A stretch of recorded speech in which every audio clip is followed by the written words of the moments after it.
Таму кај што го нема, граѓаните сметаат дека такса за улично осветлување не треба да плаќаат.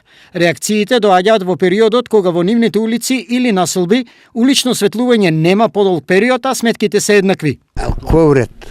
У сметката стоја цена, а за осветлување тие работи, а немаме ништо. Немаме ништо, кажувам. Сметка мора да ја платам. Иначе не бива ако не ја платам. Не е во ред. Плаќаме улично осветлување, ама немаме стално. И тие што има тука турено и тие прегората 100 месеци не имаме. Ја. Ако има, уред е да се плаќа.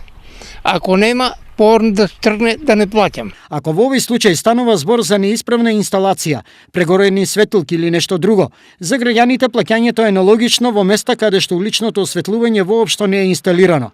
Од локалната самоуправа на Штип повторно се повикуваат на истиот закон. Комунална такса за јавно осветлување се плаќа на секое електрично броило, значи секој имател на електрично броило со самото купување на електрично броило и негова регистрација во ЕВАНА се задолжува со комунална такса за јавно осветлување. Согласно законот, општината има право да ослободи од плаќање на комунална такса за јавно осветлување населени места во кои нема систем за јавно осветлување.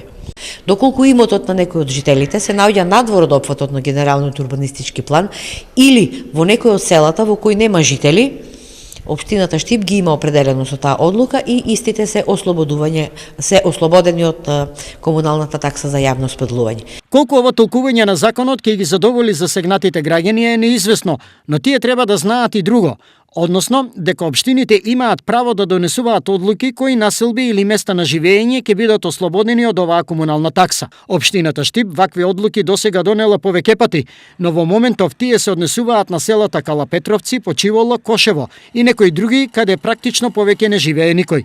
Логично е дека пари оттаму не може да се соберат, како што е нелогично и откажувањето од пари на граѓаните од каде што може да се наплати. Од тука, според досегашната пракса, на граѓаните поедноставно им е да се изборат за улично осветлување, отколку за неплаќање на сметките.